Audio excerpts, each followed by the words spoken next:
Hi, everybody. This is an introduction to GraphQL with Principal Technical Evangelist Robert Shu.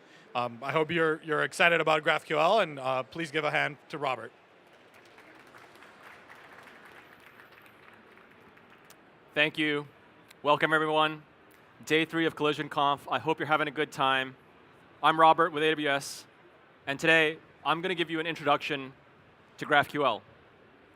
First, let me introduce myself. I'm a Principal Technical Evangelist on the Technical Evangelism team here at AWS. Prior to joining AWS, I was a software engineer at Facebook, where I worked on GraphQL. And prior to that, I was a software engineer at Microsoft, where I worked on Xbox, .NET Framework, Windows Server, various things. And last year, I became a published author. This is a real book. But you can't buy it, because if you actually buy it and read it, that would invalidate the premise of the book. I just wanted to show you that I did this. OK. I'm going to start with a demo. So conference Wi-Fi appears to be working today. Thank goodness. If you want to follow along, open up your laptops or phones to demo.robzu.dev. I'll give everybody a couple minutes if you want to follow along. I really think it makes the concept stick. So I encourage you to do so. And of course, Twitch chat, you have the privilege of just opening up a new browser tab and doing this. Now, I understand what I'm signing up for. So if there's too many people abusing this demo, then I think things are going to go south. But I'm trusting the audience and Twitch. So be kind, please. OK. See a couple people getting their laptops out. Let me give you a few more minutes. A few more moments, not minutes.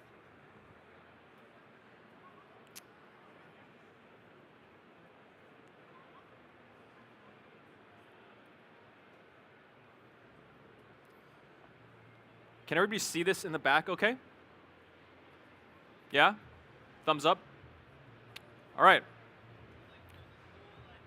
So let me show you this first link here. If you go to demo.robzu.dev, and you click on this first big link, you get the Star Wars Swappy, swappy.co REST API. Let's see if it loads. Anybody else having trouble loading this? It's not loading? OK, well, let's give it a moment, and if you can stop spamming refresh on that link, maybe that'll help. I think this is this is not my server, by the way. This is a different URL. Let me explain what we're actually going to try to do. Imagine that we're building an application, and we want to fetch the names of all of the Star Wars characters that appeared in movies with Luke Skywalker. All right? It's a pretty simple requirement, right? Everyone here has seen Star Wars, I hope. It's a pretty simple requirement. And the API that we have to work with is giving us an application error. Maybe I should have done the demo before I asked everyone to swarm this thing. Let's give it a moment to recover, because OK. All right. So this is swappy.co. This is a lot of Star Wars data that has been built up as a REST API. Now, REST API, REST stands for Representational State Transfer, is the architectural style of the web. And over the last decade, ever since Web 2.0, it has been the dominant API style. And I'm going to show you what it means, because it's actually very, very intuitive. For example, it shows us right here that the resource at swappy.co/API/people/1 is the resource that represents Luke Skywalker. This is a JSON document, and it represents Luke Skywalker. The other things that I can see here are these embedded URLs, these hypermedia links. So it says that Luke Skywalker, he has a homeworld field, but if I want to fetch the details of that homeworld field, I need to go and execute an HTTP request against this URL, right? And that's what makes REST so powerful and so intuitive. It acts like a web page. So I can just take this URL and paste it into a new tab.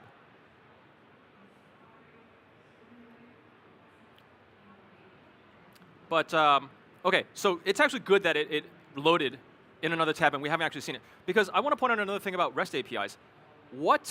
I can see right here that Luke Skywalker has a field called name, which is a string, height, mass, hair color, skin color. These are the fields for Luke Skywalker. But what are the fields for the resource that's returned that represents his homeworld? Is it called planet name? Is it a planet at all? Does it have some sort of field representing gravity? And is that a float? Is that a string? I don't know, right? I actually have to go and perform the HTTP request to get that resource. And then I have to go take a look at the JSON document to kind of figure that out on the fly. And that's great for human beings navigating the web through hypermedia links because they're really intelligent. They can figure this stuff out. But machines, not so good at this. So you can see that our guess was kind of off. It's not called planet name. It's just called name. It has this field called rotation period that I couldn't have guessed. I didn't know that it was going to be called rotation period with an underscore. And it's also, rotation period is 23. What are the units for this? It's also encoded as a string instead of a number. So you can see that, oops, can you guys see the slide in the back? Did it go out? All right, let me, is it back? OK, sorry about the technical difficulties. We've got this situation happening throughout the conference, so I apologize. Yeah, so you can see it has all these fields, but you just don't know in advance what the names of these fields are and what the types are, right? So let's keep that in mind, cache that away. Now let's actually think about what it would take to fetch the names of all the characters in films with Luke Skywalker if the tool that we have at our disposal is this swappy.co REST API. Well, I would go back to this URL. This is the resource with Luke, right?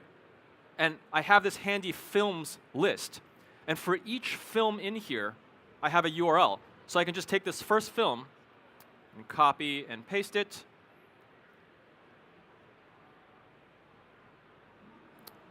Again, film, same problem, right? I don't know what the fields are of film, and I don't know what their data types are. I have to actually perform the network request in order to get that data before I can figure out just what's going on. Let's give it a moment to load.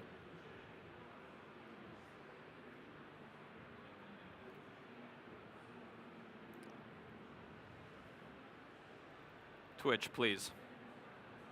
No. I can't even tell Twitch to chill on the API.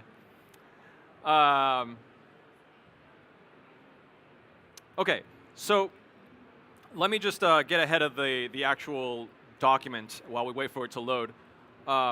What intuitively happens is that we have to go and fetch the HTTP resource representing each film. And then in there, hopefully, we have all of the characters. But what do you think the characters are going to be? Do you think the characters are going to handily have all the character first names in the document? They're going to be, it's possible that they're going to be more URLs, right? And if they're more URLs, what can we do with URLs? More network requests. So in order to fetch all these names, what I actually have to do in the code is to perform the HTTP GET against the Luke Skywalker resource, parse out this films field. For each film, execute an HTTP request. When I get that HTTP response, parse that into a JSON document, pull out the characters array. For each character URL, issue another HTTP request. How many network requests do you think that is? Anybody want to guess? How many people think it's 5 network requests? Less than 5? More than 5? OK, that's almost everyone. More than 100? OK, a couple hands. Maybe you're all big Star Wars nerds, so you know exactly how many characters appeared in the films with Luke Skywalker. I love Star Wars, but I don't love it that much. So let me actually show you this code. So if I inspect the source code for this page, there's a handler here called run rest. And this is what happens when I click this button with fetch rest. Now, because it's using the swappy.co API, and the swappy.co API is not cooperative, it's not going to work unless we back off of the traffic for a little bit. We let the application recover. So if you want to see that demo, please stop hammering the API. But look, everything I described just now is in the code. It's just a few lines of code, right? I have the Luke URL at swappy.co. I can fetch this object at that URL, and then I get the character. And then what I'm going to do is this fetch all. This fetch all is just very simple. It's a helper function. It's going to fire off several different HTTP requests in parallel, and it's going to wait for them to come back. And when I have all the films, I now have to go, and in this inner function you can see here, for each film, I'm pulling out the characters field. I'm going to flatten that into one giant list of characters, and now I have an array of maybe approximately 100 characters. And then I need to fetch all of those. And I'm also filtering out the unique fields here, so I'm not fetching the same resource more than once. And anybody who's built web applications, is this familiar to you? Yeah? OK, I see a lot of nodding heads. Yeah. So when you use REST APIs, you're often following through these hypermedia links, and then you're doing a lot of joins on the client to finally get the data in the shape that you want it, right? But take a look at this GraphQL document down below. This is, well, let me show you the endpoint first. So when I click on this thing, this is the exact same data as swappy.co, except I've rebuilt it with GraphQL as the API layer. Let me show you this to you real quick. So what we're looking at here is a variant of Graphical. Graphical is the GraphQL IDE. This is a tool that we can use to explore the data and the schema. And what we're going to do is author the GraphQL request on the left-hand side, and we're going to get the response coming back on the right-hand side. So right off the bat, you can see it's a little bit different from REST. What kinds of requests can we execute?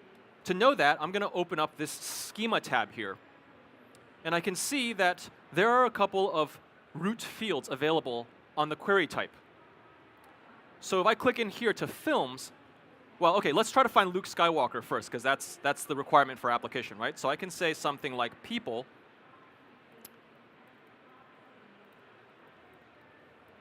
And I'm going to issue a query which represents that the intent to read data from the service. I'm going to issue a query, and in here, for the root field, I'm going to specify people. And for each people, what can I select? Well, it actually tells me here that type details, the field people returns a list of persons, and each person has the following fields, and each field has the following types. Everybody see that? Now, what that means is, contrary to REST, I actually know the structure and the type of the data that I'm querying before I ever execute the query. And that means that if I'm working in a statically typed language like Java or C# or Objective-C, I can actually generate type-safe client-side code that corresponds to the data that's going to be returned from executing a GraphQL request. Right? So with people, I now know I can query for name. And I can query for, is there an ID field? Is there a URL field maybe? OK. So if I collapse that, you can see that I get back JSON. And the data within this field here, within the people, the data under the people object under the data property, this JSON field represents, it contains a structure that resembles the GraphQL query that I just wrote. It's almost as if the GraphQL query is JSON, except I've stripped away the value half, leaving only the name of JSON, of the data, right? It looks like JSON. So knowing that, I can come in here and say, well, I really want to fetch person.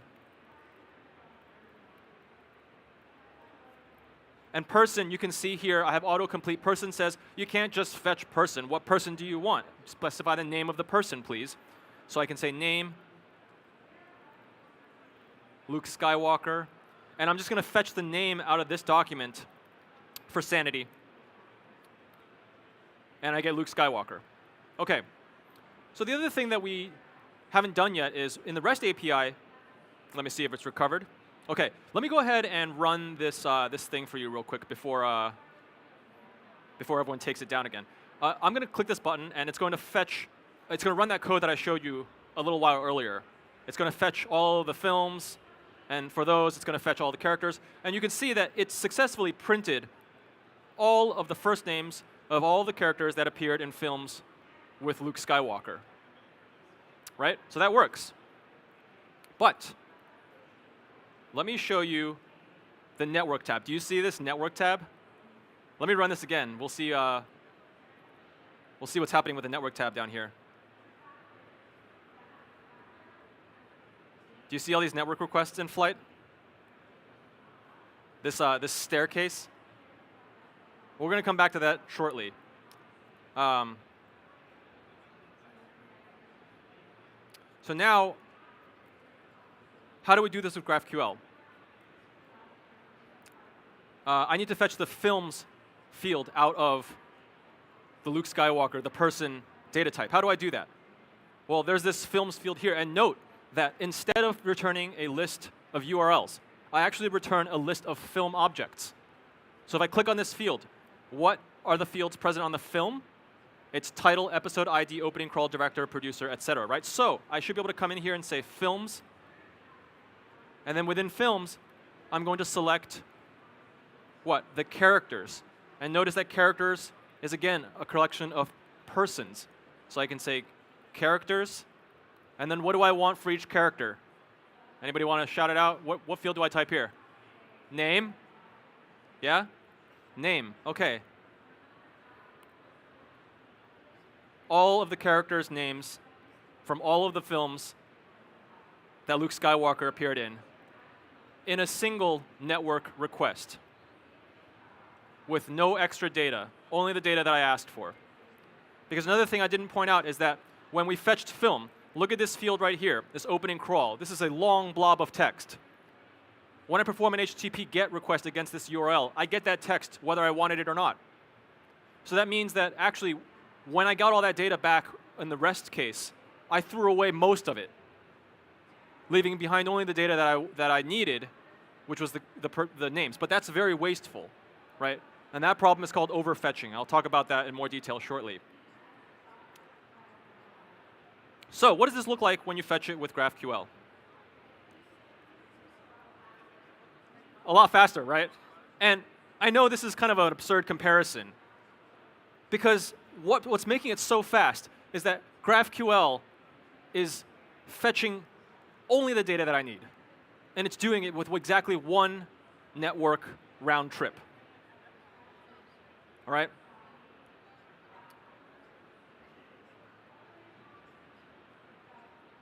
So with that, let me take you back to the slides. I like to start with that demo because it kind of gives you an intuitive sense of what GraphQL is. Right? Rather than trying to start with formal definitions, I just wanted to show you what it's like to actually use it, and then a lot of the blanks are going to start making more sense.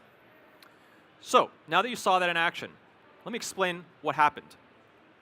We know that there was a request that we wrote, a GraphQL document that we wrote in the left-hand side in the graphical IDE.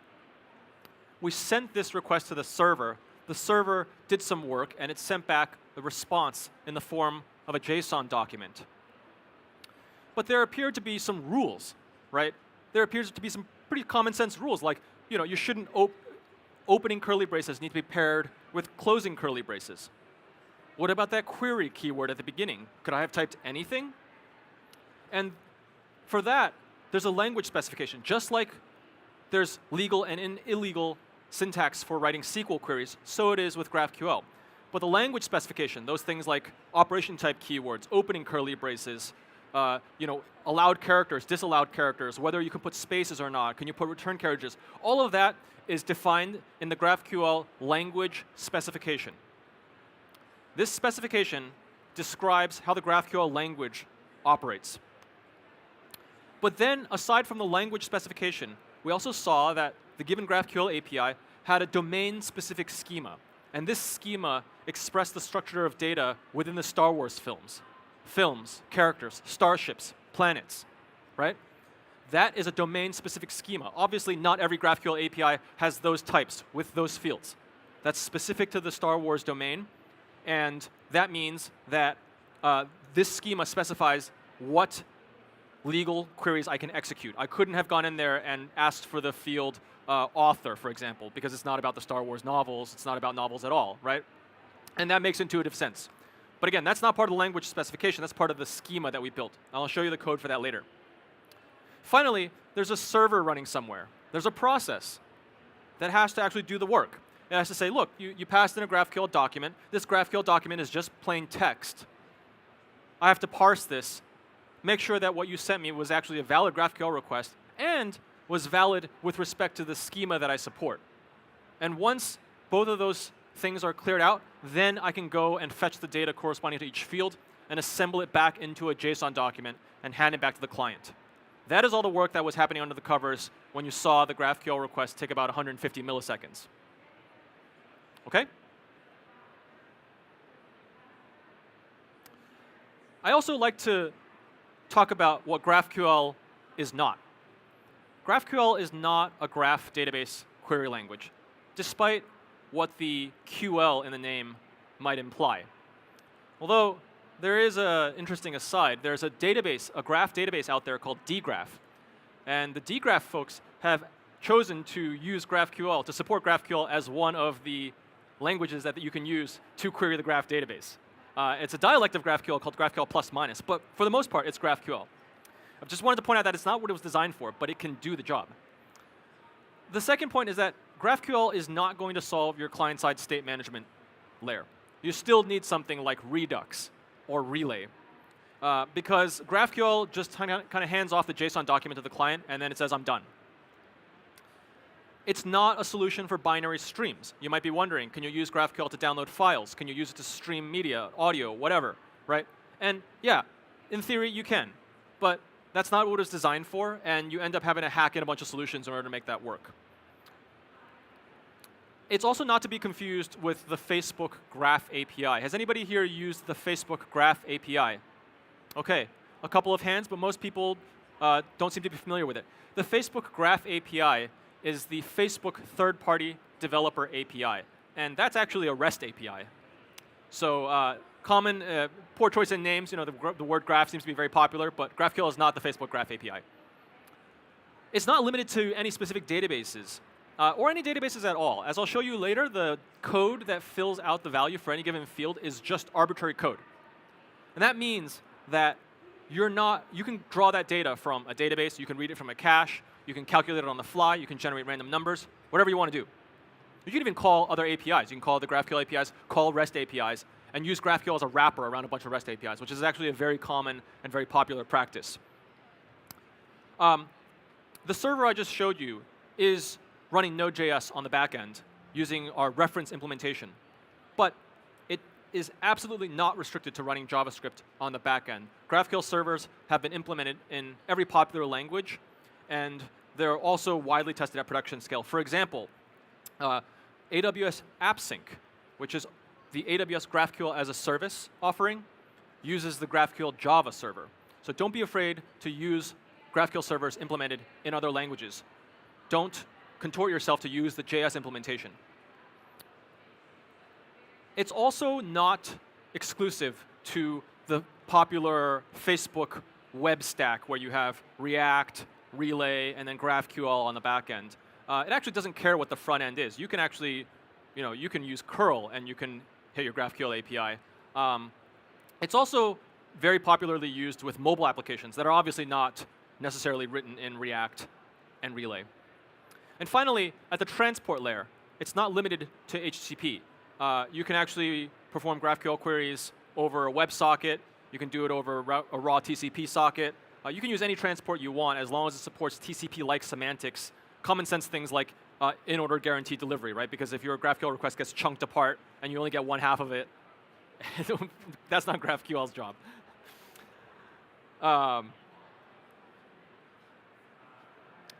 So we saw one of the operations, which was the query, and roughly that mirrors the read operation. You're trying to read data from the GraphQL server. We also support two other operation types. One of them is called the mutation, and the mutation is used to model writes.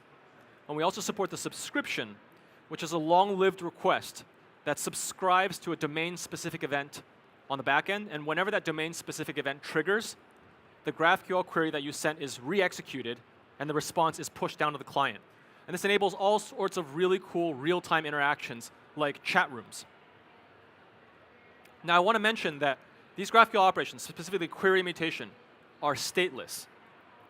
And they are here only to serve as a semantic marker, a way for developers to communicate with one another. In that regard, they're very similar to the HTTP get, post, put, delete verbs, right? I can go and create an HTTP a REST API where I handle the delete operation, but I don't delete anything, right? I can do that. It would be very confusing to you as the users of that API, but I can do it nonetheless. Similarly, I can wire up an HTTP GET operation to go and delete a bunch of records in the database. But again, that would not be intuitive. And so it is with the query and the mutation. You can write a query that goes and deletes records in the database, and you can write a mutation that does no such thing. They're just tools for you to communicate, so please use them responsibly. Next, let's put that query structure under a microscope. What we see here is all this text is called the GraphQL document. And you can see that when we send this to the server, we're getting back JSON that closely resembles the document that we send. So when the server receives this document, it's going to take a first pass, and it's going to validate it. And if it's valid, then the server will try to execute it, which means that it's going to implement all the functions that back all the different fields. I've highlighted here the operation type. Again, this is query, mutation, or subscription. And the operation type determines which root fields we can specify in the selection set below. For example, the add field, the add root field might be valid as a mutation, but not as a query. This next highlighted segment here is called the operation name. And this is a name that the client can specify. It can be any alphanumeric string. And the operation name is sent along to the server. And it's very useful for debugging and identifying which operation to execute if the GraphQL document contains more than one. Now what we see here inside these parentheses is the set of query variables. And query variables allow us to turn this thing into a reusable query, right? Because if I hard-coded the ID of the author here, this query is only ever good for fetching one specific author. Not a very useful piece of code. But if I extract the ID and say, this is the thing that can change, and whatever ID you pass me, I'm going to try to find an author with that ID and fetch the following fields, now this query is much more generally useful. And then here I've highlighted the selection set, which is designated by the pair of opening and curly braces. And again, the selection set is going to give us a preview of what the returned JSON object looks like. Within the selection set, we have the root field, and you can think of this as the entry point into the graph. You have to enter into the graph somewhere, and so this is at the root of your selection set. And then here we have a nested selection set, because when you select for book, every book is actually a complex type, right? But GraphQL queries, they have to terminate in what are called scalar types. Scalar types go no further. For example, scalar types include bools, strings, ints, floats, IDs. But if you have a complex type like person, you can't just say, give me person, because then GraphQL doesn't know what fields under person to return. So all queries in GraphQL, all legal queries must terminate in scalar types.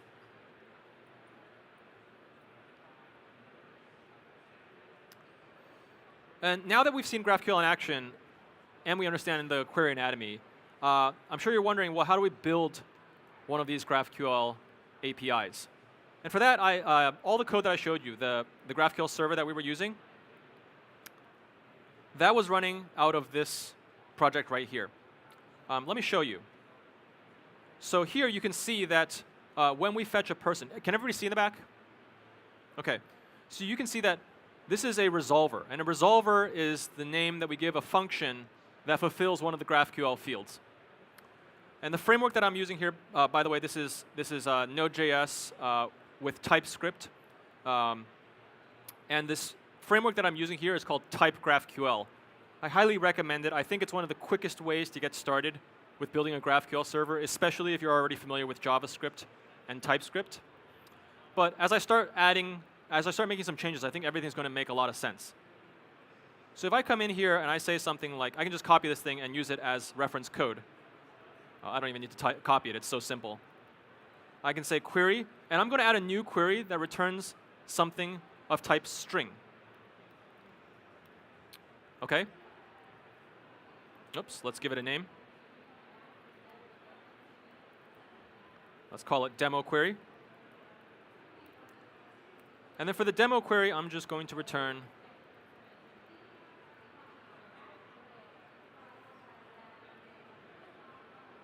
that.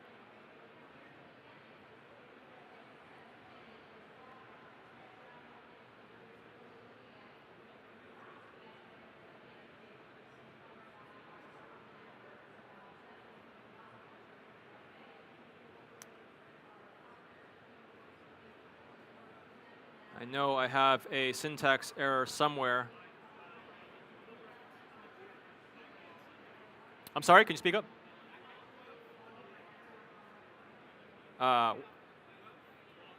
12? Oh, thank you. The opening quote. OK, let's see if that compiles. And this is it's just running a watch process. So whenever it detects a file change, whenever I click save, it's recompiling. So if this worked, then the demo query should now show up in my schema. And let's see if that's the case. I'm going to refresh this, pop open the schema, and I can see right here, demo query, right? And it says it returns a scalar of type string, which means that I can come in here and just say, oops, demo query. And I get the hello Toronto. That's how easy it is. And now, obviously, you can put in any code you want here, right? You can put in code to call a Lambda function. You can put in code to make a database call. You can put in code to check whether or not the current user is authorized. Now, let me show you one other thing. So far, we've been working with queries only. Let me show you a mutation. And again, these at symbols, these are experimental decorators for JavaScript. This is not a fully functional feature yet. So when you use type GraphQL, you do have to transpile the code.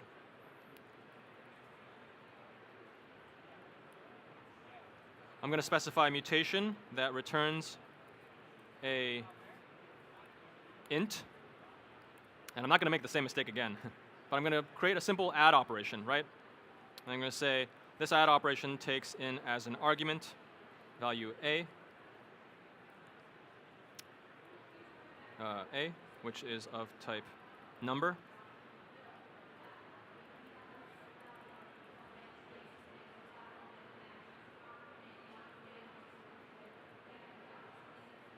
I think it's going to pick up that automatically, actually. Let me keep going.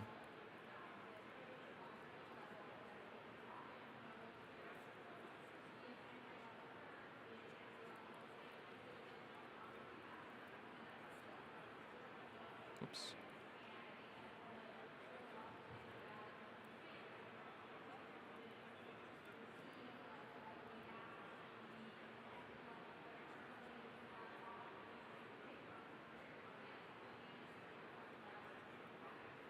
If I come back in here into the demo, I can see that now, instead of a query, this appears under the mutations operation type, which is exactly what I would expect, right?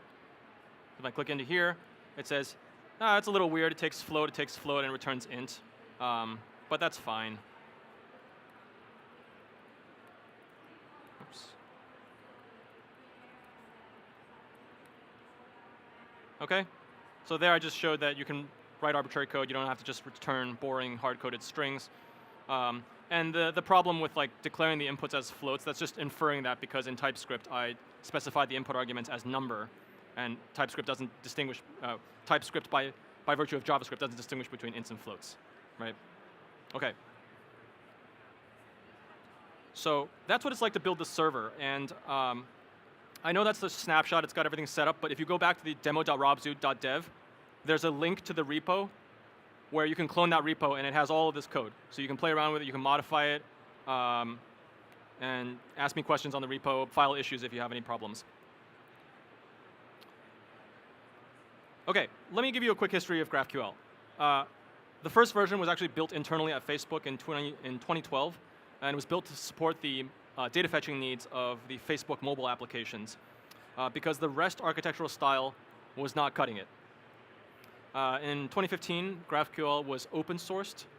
Specifically, it was open sourced in two parts. The first is the GraphQL language specification that I mentioned, and the second is the reference implementation that we wrote in JavaScript for Node.js. Just last year, in 2018, we announced the formation of the GraphQL Foundation. And AWS is a proud founding member of the GraphQL Foundation. What the GraphQL Foundation seeks to do is provide a neutral home for GraphQL to evolve. And it's the umbrella organization that hosts and supports all the major GraphQL projects, such as the reference implementation and graphical that we've been using. Today, GraphQL powers many things, most notably the Facebook mobile and web applications with over 2 billion daily active users. They collectively send over 1 trillion GraphQL queries a day. So I think it's safe to say that it's proven at scale. It's used widely, it's growing quickly, and of course, many other companies are using GraphQL, including Amazon, GitHub, Pinterest, Intuit, Coursera. Twitch uses GraphQL. You hear that, chat?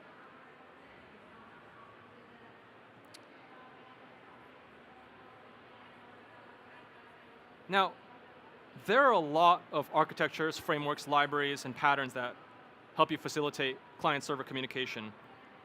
And I don't have time to go through all of these. We'd be here all day. So in order to give you a better sense of GraphQL, how GraphQL fits into this space, I'm just going to compare GraphQL to REST, because that's the API that we're most familiar with. We've been working with it for a long time. We already saw REST and GraphQL in action side by side.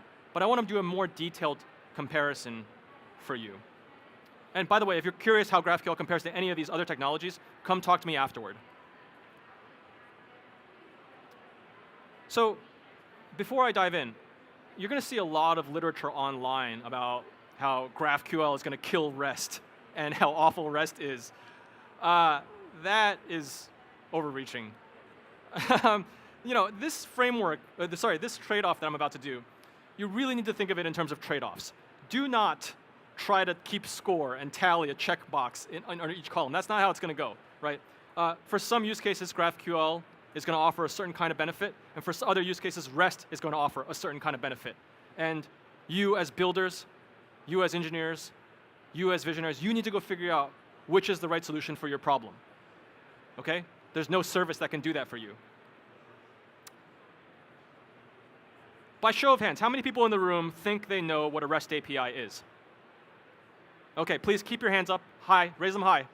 Okay, that's a lot of hands. Now, keep your hand up if you think you will agree with everyone else who has their hands raised about what a REST API is. Okay, we have one person who thinks he'll agree with everybody else where their hands went down. So that is our first point of comparison. There's no shared definition for REST. Because REST was a name that was coined after the fact, right? It was coined by Dr. Roy Fielding in his dissertation in 2000. He studied successful architectures on the web, and he identified these architectural constraints that comprise REST, and he called this set of things REST. Therefore, REST as an architectural style is not a specification. It's not an implementation. So I can say I have a REST API, you can say you have a REST API, and we might mean different things. So different, in fact, that it's incompatible. If I just told you I have a REST API, do you know how to call it? I think the Star Wars API example made it very clear that the answer is no. Even if you follow a lot of the REST architectural constraints to the letter. You can explore it as a human being, but without going through and digging through it, you don't actually know how to call it, right? The second point is that REST and GraphQL have different conceptual models. In REST, the organizing model is the resource. And a resource, you can think of a resource as a virtual file that sits on the server. But with GraphQL, the organizing model is the graph. That is all of the types and their scalar fields, as we saw defined in the schema. And consequently, that means that REST has a bunch of different entry points into the API, whereas REST has only one entry point, one URL to get into the API to issue all requests. And from then on, you're exploring one consistent graph as defined by the schema.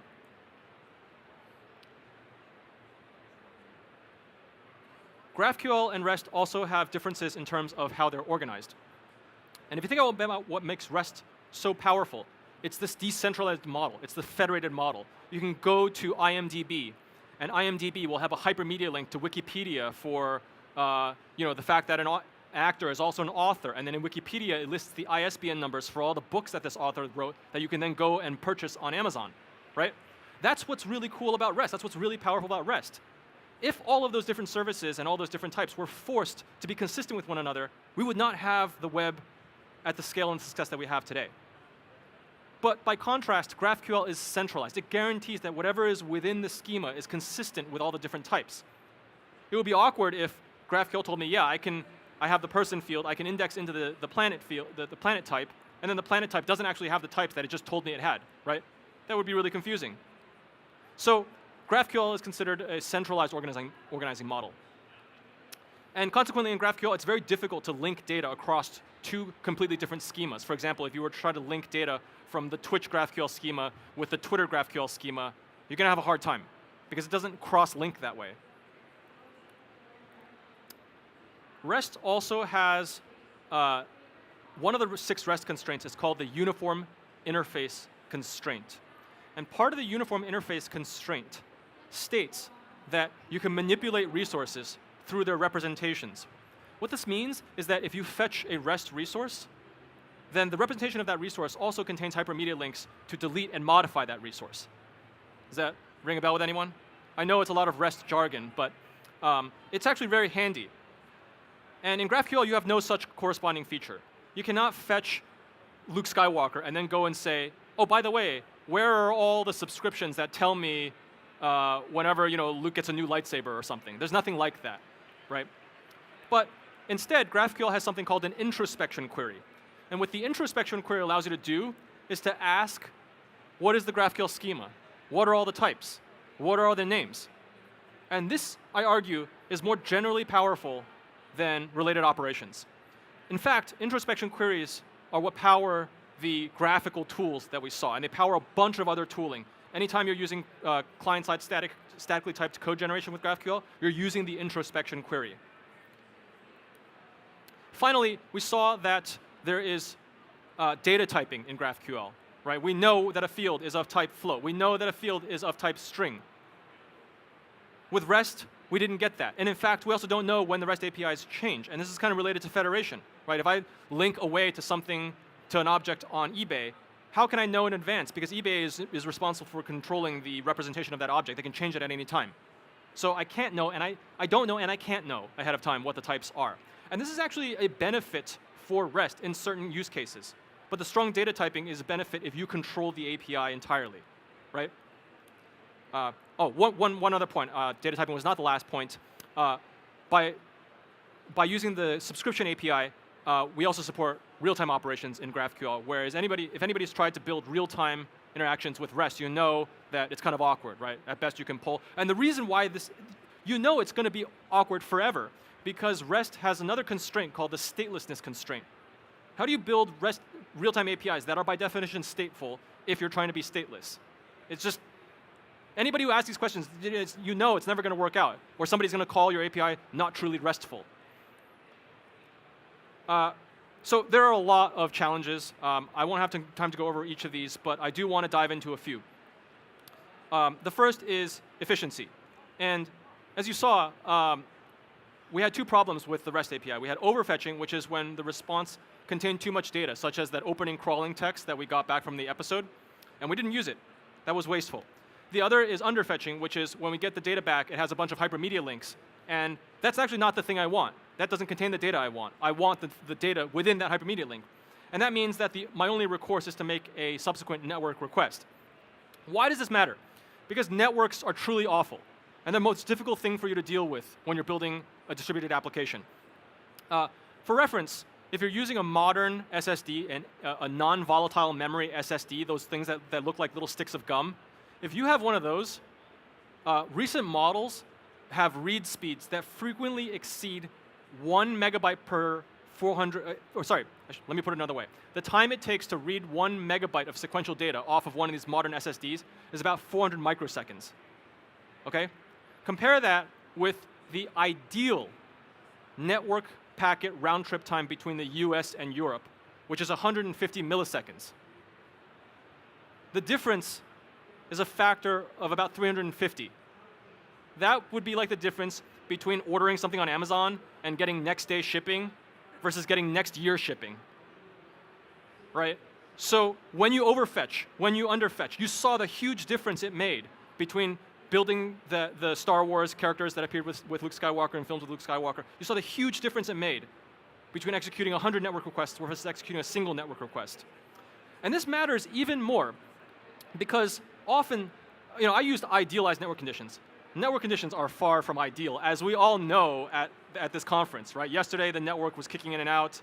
If you can get one network response with all the data, that's the difference between your customer spending money on your application versus throwing their hands up in frustration, putting the application down and forgetting about it forever, right? So this has real monetary consequences for your business. The other thing is there are entire parts of the world, developing parts of the world, where the only device a person has is a mobile device. And often these mobile devices are built for cost. They're optimized for cost. So they have limited CPU, they have limited memory, they have limited storage. And they're also on very spotty connections, 2G connections at best. Sometimes these cell phone plans also carry data caps. And let's not think that just because we're in Canada or North America that this problem doesn't affect us. If you've traveled and you're at the airport and you join the Wi-Fi network there, well, you've experienced third world network connectivity. So you really want to optimize the network. And this is a problem, the underfetching problem is a problem that gets worse the better you get at implementing the hypermedia constraint for REST APIs. The hypermedia constraint is also known as HADIOS. It is the most opinionated and difficult constraint to abide by within REST. And the better you get at that, the more hypermedia links you have connecting to one another. I'm told that I only have 2 minutes left, so I unfortunately need to hurry through the rest of this. So type safety, I mentioned this. GraphQL schema gives you a priori knowledge of what the data types are, what you can expect. Therefore, if you're building any client-side statically typed code, you don't have to deal with dynamically typed JSON. You can have higher confidence of what the data types actually are. Another really subtle advantage that you get from GraphQL is in terms of domain modeling. Has anybody here read Eric Evans' book, Domain-Driven Design? Okay, not a lot of people, but I highly recommend this book because this is a book written in 2004 by Eric Evans, and in it he says that there's this concept called a ubiquitous language that forms as you build a business. And the ubiquitous language is the plain language that you use to describe the business entities, processes, and relations. And what this allows you to do is to basically involve everybody, technical or non-technical, in helping shape the capabilities of the business. If your domain language gets bogged down by technical jargon, if you're constantly talking about resources, tables, joins, you're actually eroding the power and the expressiveness of the ubiquitous language. You need to keep the ubiquitous language sharp, clear, unambiguous. And GraphQL helps you do that. It helps you create a more clear shared language because the graph model is a better fit for most business processes. It maps naturally to say, I want to fetch the first names of the characters that are in films. That's a GraphQL query, but that's also plain English. Don't underestimate how powerful this capability is. Let me skip that. Talk to me offline if you want to learn how to version GraphQL APIs. Spoiler, don't do it. Tooling documentation, you saw how powerful graphical is. I'm not going to spend more time on this. Authentication and authorization, big question that comes up over and over again. I'm sorry I have to really race through this, but you do not want to put authentication and authorization into the GraphQL layer. Why not? Simply put, you should not be replacing your REST API with GraphQL. Often there's a smooth migration path. They're going to be living side by side. If you put authorization logic into the GraphQL layer, you have to duplicate it for your REST layer and your RPC layer. And then when you push, you have to have atomic pushes. Very hard to deal with. Don't do it. Keep it in a business logic layer. The rest, I have to. Unfortunately, I'm being told that I am out of time. So I have to end here. But if you want to chat more, I'm going to stick around. So it has been a pleasure. Thank you for spending your time with me, and I look forward to meeting you.